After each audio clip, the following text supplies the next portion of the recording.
Hey everyone, I am David Safransky, your host for Financial Revelations, wearing one of my favorite sport coats today. I like the sport coat, very versatile. You don't have to wear a tie with it. You could wear, every once in a while, I go Miami Vice and just wear a V-neck. In fact, I have one client that says, oh, Miami Vicing me, huh? 1-800-344-2534. You can call us here anytime. If you wanted to come in and meet with us and talk about finances, you could do that. If you wanted to have us work with your portfolio, you could do that. You don't have to, okay? If you don't want to be here, we don't want you here. WCRF 103.3 every Thursday morning from 8 a.m. to 9 a.m. You can get the Moody Radio App. You can listen to us anywhere. If the Biden administration launches you to the space station and then leaves you there for 8 months, you could probably listen to us on the app. If you have questions about anything, we're going to answer a listener question today. But if you have questions about, anything financial, political that you think you'd want to hear my rants about, or, investing, money, specific questions, you could email Corey. It's K-O-R-Y at EPSF.com, all running below me.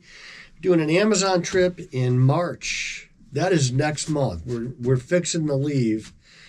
We had our last group meeting last night, and I don't think I got home till 11 o'clock. You can support it. You can't go on this one. It's too late. We got enough people anyway. I've turned some people away on this trip. I've never had to do that before, but we had a full boat. So you can support it. You can go on the next trip. If your church would want to schedule a missions trip, it's to the middle of the Amazon. It's 11 days. You have interpreters. You eat good food. You live on a boat. You don't have to live in the jungle. You work right along the river. But if your church was interested in scheduling a missions trip, I like short term. And by the way, there's a Starlink on the boat. So if you need to be in contact with home or do some business calls while you're there, totally possible. I do business in the Amazon. I've bought Amazon stock while in the Amazon. You can go to nativosusa.org to see some pictures. The website has been recently updated, and there's some new videos on there, and you can see that stuff and kind of get a taste for what we do. If you enjoy the heat and humidity, it's a perfect place for you. If you say, I don't really like it hot or humid, it's probably not the best trip for you. So, hey, by the way, this is what we voted for. What is going on right now in politics, the flood of executive orders, the changes in employment status for a lot of federal workers. I don't like to see people get laid off. I don't want to see anybody lose their job, but that's going to happen here. And it's not really Donald Trump or DOGE's fault. It's the people that hired them unnecessarily. You can't blame the people fixing the issue for causing the problem. They're fixing the problem. This is what we voted for, the USAID thing. I had a family member say, are you okay with this? You voted for that? Is this what you voted for? I'm like, oh man, this is exactly what I voted for. The reason why they picked the USAID department first, that section of the government, because it was, and they knew this. They didn't get there and find this out and oh my gosh, they already knew what was going on there. And so they exposed hundreds of billions of dollars of yours and my tax dollars going to support illegal immigration. And what did they do? They gave money to NGOs, non-governmental organizations like Catholic Charities. They gave Catholic Charities $600 million last year, of which they took $400 million to bring illegal immigrants here and get them here. So you think somebody started walking from Guatemala. It's a long walk to the southern border of the United States. Okay, is it doable? Probably. I don't know that I could do it. Well, what did they eat? What did they drink? How did they get clothes? This isn't the Old Testament. Your clothes wear out here. In the Old Testament, they had the same clothes for 40 years. Now, I probably would have been in fashion crisis. But they were okay. I mean, they're getting fed. They had manna, they had water, they had their clothes didn't wear out. But coming from Guatemala, that's not the case. You're going to need to wash your clothes and shower and have water to drink. And by the way, you got to go to the bathroom someplace or everybody's going to get dysentery. How did that happen? Who paid for it? You know who paid for it? You paid for it. That's who paid for it. That's why USAID was such an obvious first choice for the administration to go after, because they knew what was going on there. They knew that that's where that was like the piggy bank of money laundering for government employees, for the Senate, both sides. Did you know that Mitt Romney's kid was on the board of Burisma? He's not in the Senate anymore, but he was. He chose not to run again. Burisma was money laundering. And how is it money laundering? We say, well, okay, Ukraine, we're going to give you a bunch of money, but man, my kid's out of work. He needs a job. It would be great if he could make, I don't know, say $2 or $3 million a year on a board of directors where he doesn't have to show up or do anything and has no expertise. And Ukraine says, oh, okay. Well, how do they pay? Burisma is a national company. How do they pay somebody $2 million? Well, they just got $100 billion from the U.S. government, of which they're going to allocate $2 million to board members from Burisma.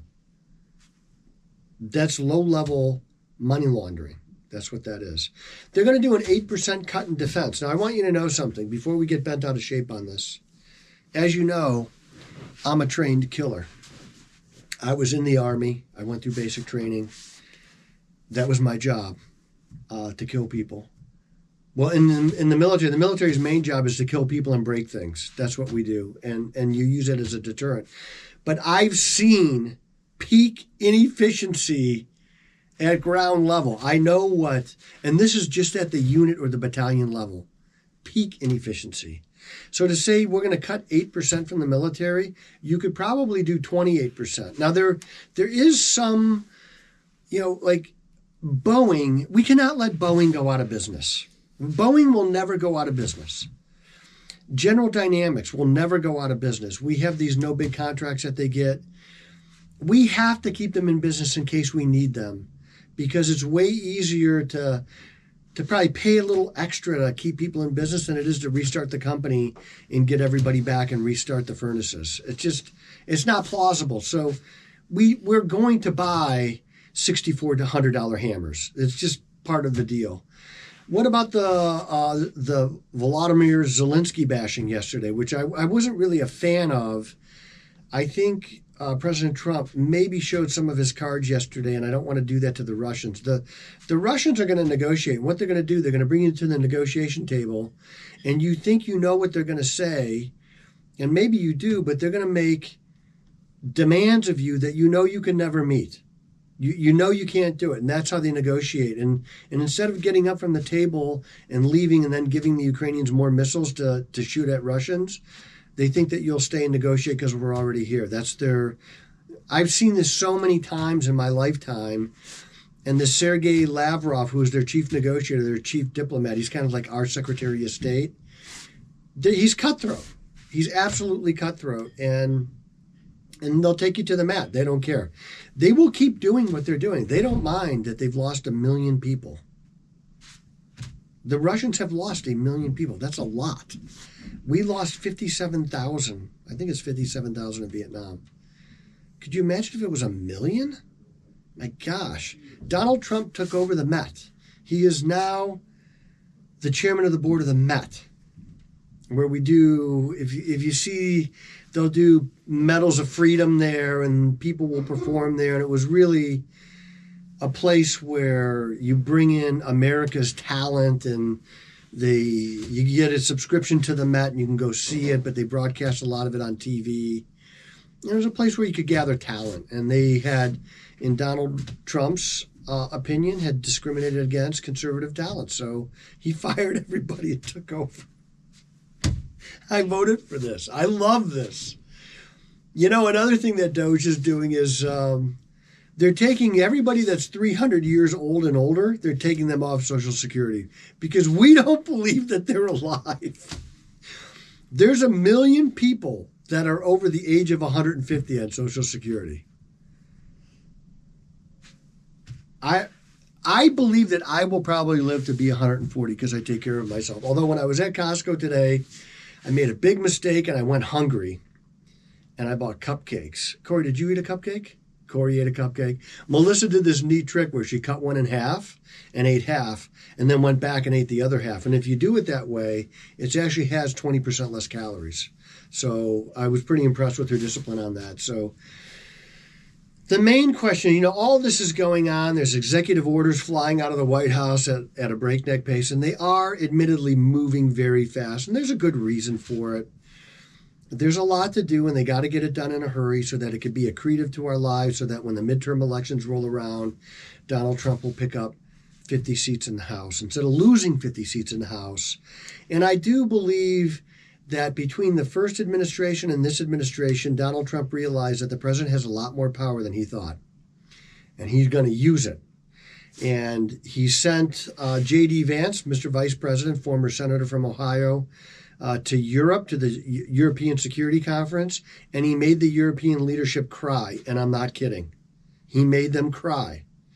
And why did he make them cry? He said, it is wrong that you could go to jail for praying silently against abortion in your own house. In Germany, that's a punishable offense.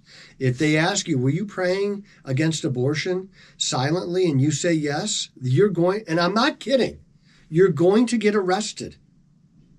You're going to get arrested. And what J.D. Vance said is, look, if you're going to use us and our money and our defense, you're going to come alongside American values and you're not going to do this stupid stuff. And the Germans are stupid. And they, one of the things that I heard somebody say this, they got to try harder not to suck so bad, because right now they suck. And they're going to get their feet held to the fire by the United States. And it's about time somebody did this.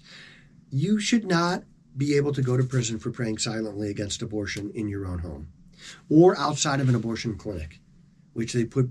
I saw this video where a police officer came up to somebody and they said, are you praying silently against abortion? And the lady said, yes. And they arrested her.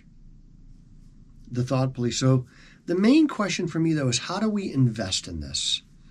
How do we invest in upheaval and dislocation and expansive change and different ways of doing business? How do you invest in something like that to make money? And that's exactly what you do. You invest in upheaval. That's when you buy it. When the blood is running in the streets, when the investment blood is flowing like you just severed a main artery, and people on TV are screaming about a constitutional crisis, which is a lie. Don't fall for it. There is no constitutional crisis. Everything that's being done right now is constitutionally appropriate. Even Democratic judges appointed by the Biden administration and the Obama administration are giving the green light on this. There is no constitutional crisis. There's accountability is happening, and politicians hate this. They hate accountability. That's when you got to buy. When the investment blood is running in the street. Oh my gosh, I opened up an investment artery. What do? We buy. I love great companies and the worst possible news. I think that the tariff talk is going to be mainly over by June, July, August timeframe. The pace of the executive orders will most likely slow down by then because they're going to run out of ink eventually. They're going to be like, hey, we need to order more ink for these executive orders. The Fed and Chair Powell will most likely be cutting rates in May or June, sometime that'll be one rate cut. They're so disingenuous at the Fed right now. It's just, Chair Powell should be fired, but he shouldn't be fired. He should be fired because he didn't pay attention when the Biden administration was going nuts, and they're paying over attention now. And both of those things cannot be true. And that's disingenuous, and it's political. And he cut rates by 50 basis points in like a rush in September. And then by January, we don't need any more rate cuts. Also can't be true. But he shouldn't be fired because that's going to create real upheaval. And, I was talking to somebody today. I was talking to Josh, who works here. I said, the chairman of the Federal Reserve is like your elbows. Well, when you woke up today, how many times since you woke up today have you thought about your left elbow? I'll give you a number of how many times I've done it. 0. I thought about my left elbow 0. But what I want you to do is I want you to go outside and slip on the ice and smash your elbow on the concrete. Okay? You will think about your left elbow every day for the next 4 months. And that's kind of like how the Federal Reserve Chairman is thought of by me. You don't even know he's there. You don't even know what he does unless they're cutting or raising rates. But when you need him, when you've banged your elbow, when something's going on in the economy, talk about him every day. I think we talked about the Fed every podcast and every day of my life for 2.5, 3 years. So when you need him, when he really needed to stand up, he laid an egg. And he had another chance to do it in the Trump administration, and he laid another egg. I mean, his eggs are valuable because you can't get eggs. I bought 5 dozen eggs at Costco today. It was $22. That puts them at $4.44, $4.40. Were eggs like 99 cents 3 years ago, a dozen? Imagine if you had that inflation rate in the cost of a house, car, anything else. Sport coat, watches, shoes, normal groceries, regular groceries, 99 cents to $4.40. Now, some of that has to do with this bird flu thing that's going around. Some of it has to do with inflation that was here when Donald Trump took office. And, I said this last podcast, it's going to take 6 months at least of real action to get inflation from where it is now to where we want it to be. That first, from 9 to 4, low-hanging fruit, easy to do. Anybody could do that. From 4 to 2 or less, that's going to take work. And that's what the question is from a listener today. How does the Trump administration, what do they have to do to get inflation back down to where it was in the first Trump administration? And this is a really good question because it's going to affect all of us, whether you have a lot of money or no money. In fact, inflation hurts people with no money the worst because they don't own things. I own a ton of stuff. I own stocks, bonds, houses, other investments. All those things inflated along with them. They appreciated in inflation. They're worth substantially more now. My net worth skyrocketed with inflation. But if you had none of those things, it didn't. It just hurt you. It was just painful because you'd go to the grocery store, you're like, oh my gosh, everything is 20% more. So how do we do that? How do we go from where we're at now? How does this administration do this? I think they know how. I really do. And this is what they're talking about. And this is what you have to do, in my opinion. Now, my background's in economics and finance. I study these things. I read about it all day long. You got to cut energy prices. Cheap energy is the mother's milk to a growing, prosperous, rich economy. If you don't have cheap energy prices, you show me a country with expensive energy and I'll show you a poor country. I'm going to Brazil in March. They have super expensive energy prices. It's a poor country. And they're an energy producer. They're part of OPEC. We own a state-owned enterprise in Brazil. It's an oil company. They pay a 26% dividend. That's aggressive. It's not for everybody. You go to fill up your car in Brazil. Like if I had somebody driving an F-150 in Brazil, they're rich.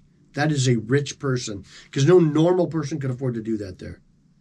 You got to cut energy prices. You got to make natural gas available to way more people up in, the Eastern Seaboard still uses heating oil. They got to drive a truck. How inefficient is this? They got to drive a truck full of oil to your boiler or your heating source, and they got to fill up your oil tank from an oil truck. How much oil do you think you could fit in an oil? How many houses can you do before you got to drive back and fill up again? You got to get natural gas to the eastern seaboard, and you got to make natural gas cheap. You got to drill, baby, drill. Sarah Palin. She may not go down in history for a lot, but she's going to go down in history for that.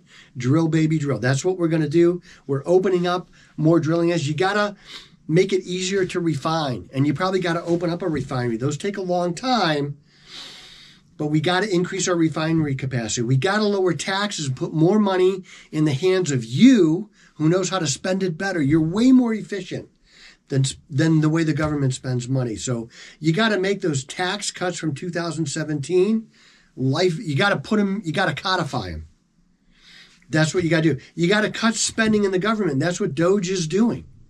So the uproar about finding waste, fraud, and abuse, by the way, nobody said what they found isn't true. They just want to keep spending the money.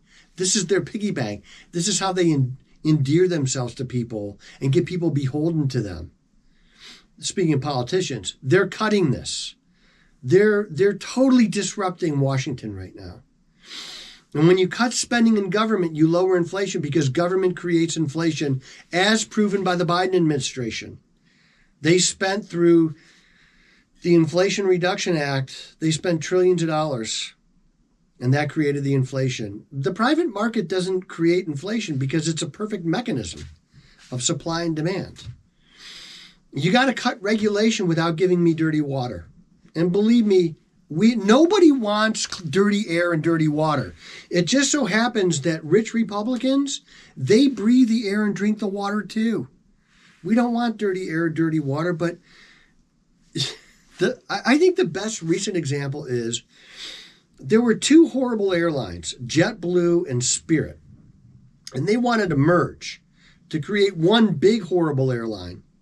And the Biden administration wouldn't let them because they said it's going to cut competition.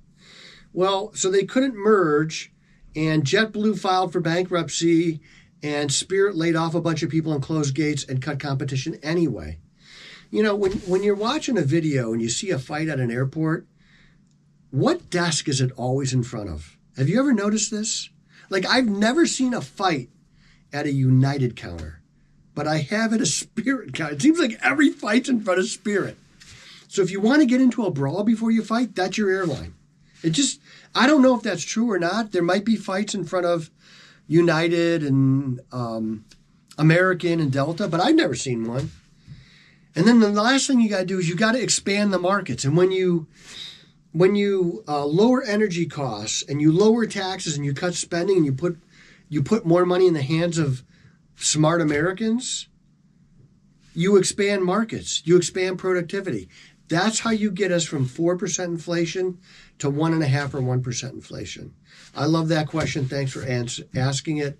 You can send your questions to Corey at epsf.com. She loves reading your email. In fact, she often comes in and says, I hope I have 1,000 emails today. I hope so. So make her wish come true and send in questions. I am David Safransky, a real American, a true red-blooded patriot, and the voice you can trust.